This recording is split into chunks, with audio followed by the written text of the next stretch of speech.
Conlan versus Wood, what a fight.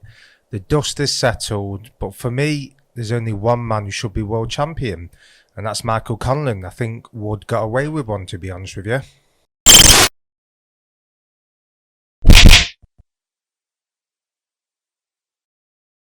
Welcome to Fight Club 24/7. My name's Johnny Rashman. Right, let's get straight into it. What a fight. Wood versus Conlan. Great fight, great atmosphere, great event.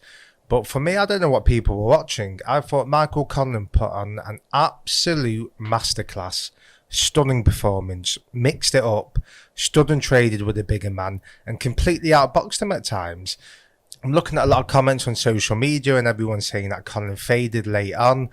But I think you've got to look at it. You've got to analyse the fight properly. I rewatched it the day after because sometimes you have a different energy when you watch it live. In a cold light of day, when you rewatch that fight and you know what's happened in it, you can judge it objectively. And Michael Conlan put on an absolute masterclass.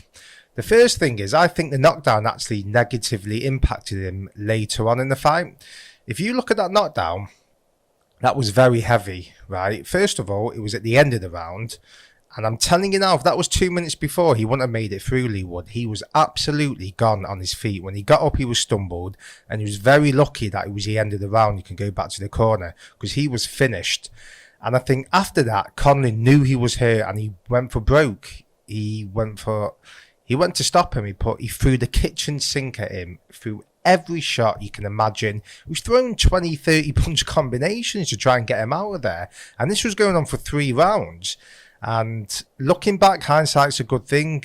But I think Conlan should have conserved his energy a bit more. I think if it was a rematch and that happened again, I don't think he'd go for broke. I think he'd realise that Wood is probably one of them fighters where it's going to be hard to knock out.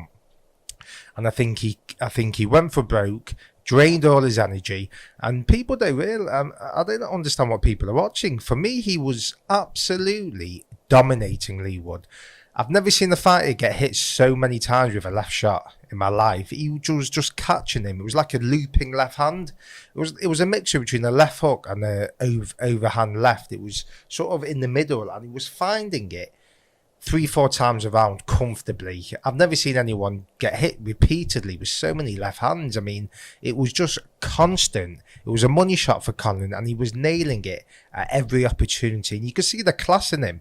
He was looking at the body, then coming over the top. And you can see he is a miles better boxer, superior fighter. He was going to the body.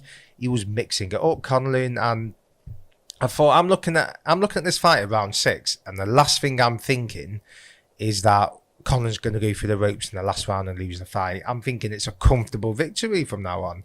I think he was unbelievably good in the first half of the fight, Conlan. And people can say, well, it's a 12-round fight and the championship rounds are called championship rounds for a reason. I agree with that. But again, you have to look at it objectively. Conlan didn't conserve his energy well. He went for broke. Wood is the bigger man. I'm not sure if Conlan is a true featherweight. I'm not sure. He did look smaller, but you've got to give Conlan tremendous credit. There's people in the fight game who like to talk the talk, right, but don't back it up. He backed up every single bit of talk, right, every single bit of talk, and you got to respect that. And for me, the fact that he was standing and trading with the bigger man and getting the better with the exchanges, even when he had the knockdown in round 11, if it was a knockdown, I've not seen all the angles. Before that, Conlan must have threw a 25 punch combination. This is in the last minute of the 11th round, still trying to get his man out of there.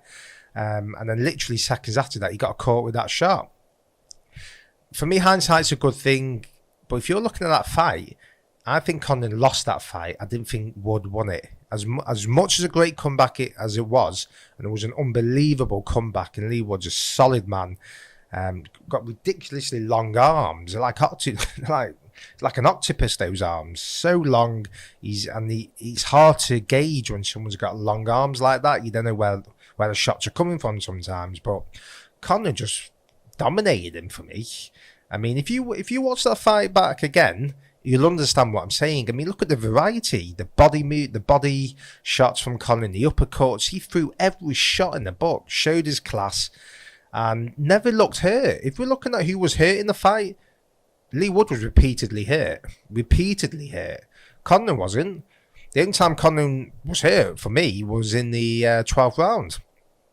And I think if you're analysing that fight, and if you're the two fighters, Conlan can go back and just work on the mistakes he made.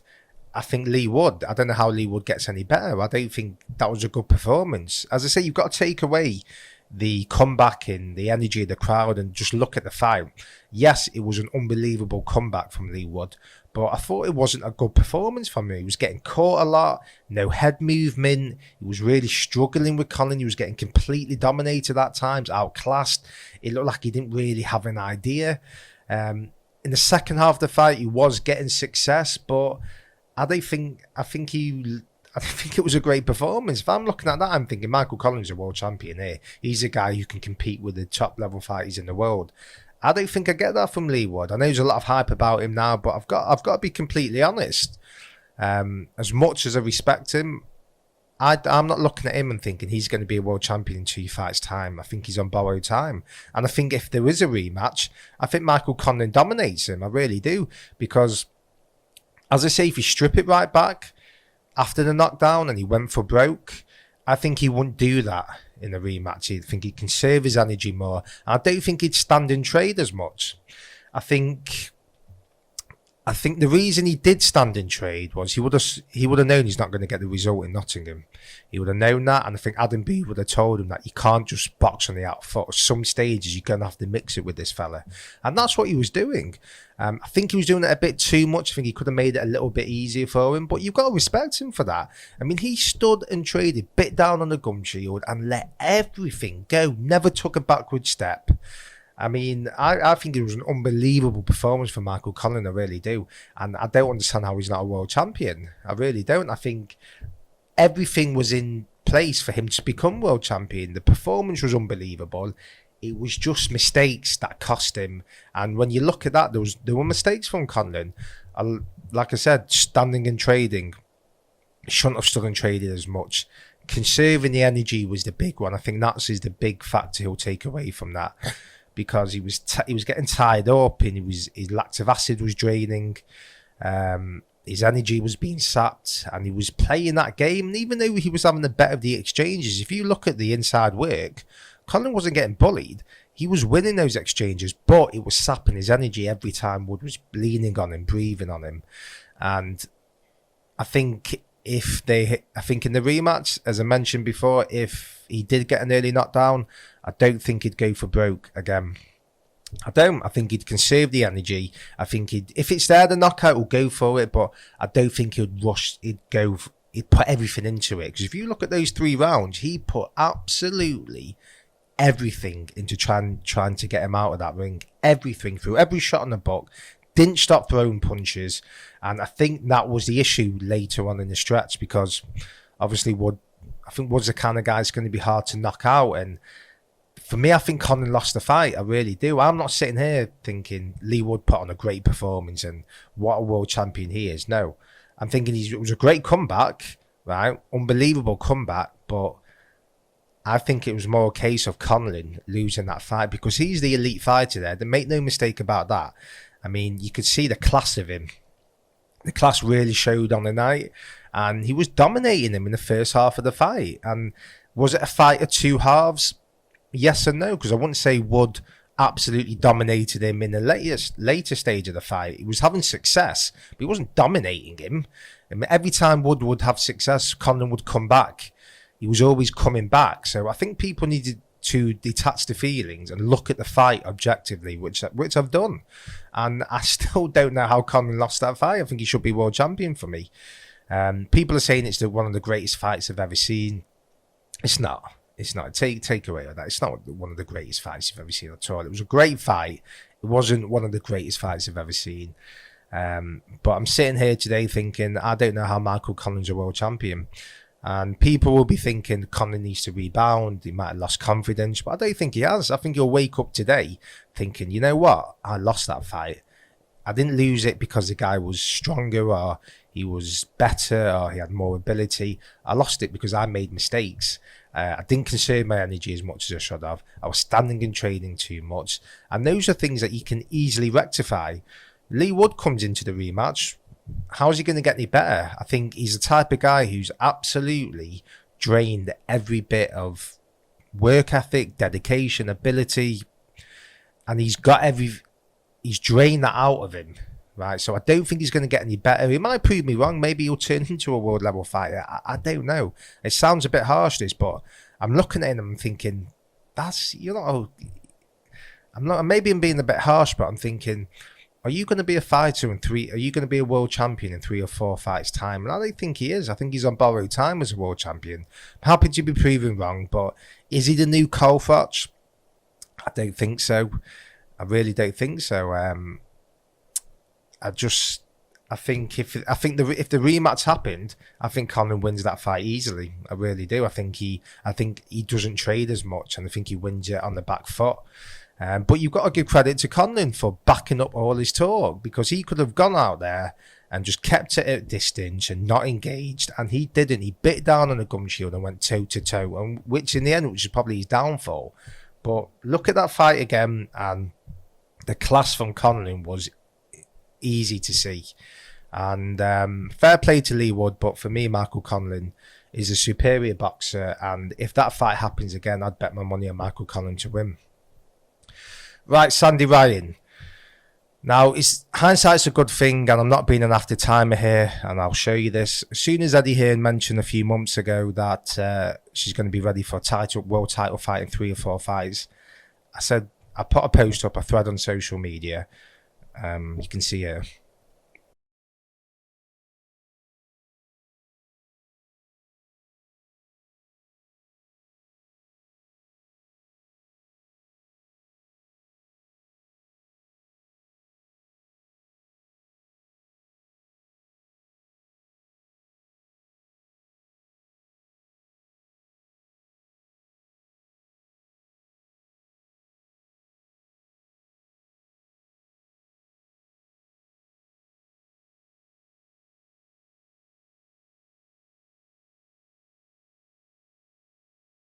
And yes, I understand the talent pool in the women's division isn't as good as the men's, isn't as big as the men's. We know that. But talking about world title fights in your 3rd fight is just utter craziness. And I think they got it wrong. Eddie Hearn doesn't get it wrong often, but he did. He made a mistake. I think Sandy Ryan's team made a mistake. I think they are a great team and have done well on a profile basis. But Clifton Mitchell, the trainer, is an experienced man. Right, he knows his boxing. I'm surprised he never turned around and said, hold on a sec. Right, we don't need you accelerating us. We'll go at our own pace. Surprised he never said that to Eddie Hearn, because for me, there was no need to have that fight in your 4th professional fight. It was just utter craziness. I don't understand it, because straight away, it became apparent that Sandy Ryan was getting outmanned. I know it's 2 women, but the term is, she was getting outmanned out of it. She was fighting a fighter who's had 32 fights. She's been in with the best in the world. Michaela Mayer, Jessica McCaskill, Delphine Pursoon, caused all of them trouble. So why are you putting in a fighter in a 4th fight against someone like that? It's just ridiculous. Sandy Ryan did very well. She is a great talent, but there's no need for her to wake up on a Monday morning and suffer a loss, right? I know it's not the end of the world, and in women's boxing, you're literally a few fights away from being a world champion, but she didn't need that fight then. I think a team made it was poor form from the team. I think they should have said, hold on a sec, let's not get ahead of ourselves with the hype, let's just rein it back in, and let's have 3-4 more fights, then we'll take these fights. Because for me, in 4 or 5 fights time, she'd win that fight comfortably. She really would. You could see straight away when she went to shake hands when she went to touch gloves, the opponent wasn't having any of it. And then when she came back, it was like Ivan Drago, just banged the gloves down. And I think straight away Ryan knew she was in the fight then. And she was making mistakes. She was fighting on the inside too much. She's a taller fighter. She could have kept it at distance. There wasn't a lot of head movement. And I think if she would have been allowed to have 3 or 4 more fights, I think she would have understood what was happening and maybe readjusted. But the fact that she was thrown in at the deep end, I think it was a poor judgment of error. I think I don't know who's come up with that idea. It just was not the right fight at that stage of a career to fight a 32 fight veteran of the game. Right, it was just insanity. I can't understand it. Do I think she'll come back? Absolutely. But you put unnecessary pressure on her now. Now she's had a life and death fight. You know, she loses the next fight. Where does she go from there? I think your team isn't there to be brave. Your team has to guide you in the right way, and that wasn't the right decision. And as I say, I'm not being an after time. I posted this 2 months ago. No one else did. No one else did. Everyone else was saying they're all on the Sandy Ryan hype train. She's like Canelo. She's like this and she's like that. And yes, she's a great talent, right? And she mixes it well to the body. But you don't put her in a fight of that caliber in your third fight. You need what happened to learning on the job and getting the rounds in and fighting different styles. I'm not saying she has to have 20 fights against journeymen and then fight a live opponent, but Jesus Christ, let her have 6, 7, 8 fights. Don't put her in the fourth fight against a killer like that. It was bad form from the management team, and they'll have to learn from that mistake, because I don't think it's the fighter's fault. Sandy Ryan would take that fight today if she had to. I think the team made a cock up there, but it is what it is. You learn from that. But I have to say, it was another great event from Eddie Hearn and DAZN. I know they do get a lot of stick the cards, but if we're looking back now, look at the fights that have happened. Cheeseman and Williamson, absolute barnstormer. Jordan Gill the other week, barnstormer. Now this Conlan and Wood, barnstormer. Every fight card they're putting on, there seems to be great fights happening. So you've got to give them a lot of credit. Yes, we can all go on about the marketing of DAZN and it's an app and all this, but in the cold light of day, when the events are on and when the fight cards are on, you're getting 50-50 fights that we were promised, right? Eddie Hearn did promise that, did say that, and he's delivered that. And the events have been very good. I can't sit here and say they're not, so you've got to give a lot of credit to DAZN. They're doing what they're saying, so I think it was, I think they're doing good things, I really do. Right, let me know what you think. Do you think I'm being harsh on Leigh Wood? Do you think Conlan should have won that fight? Do you think anything changes in the rematch? Like, comment, subscribe, and let me know.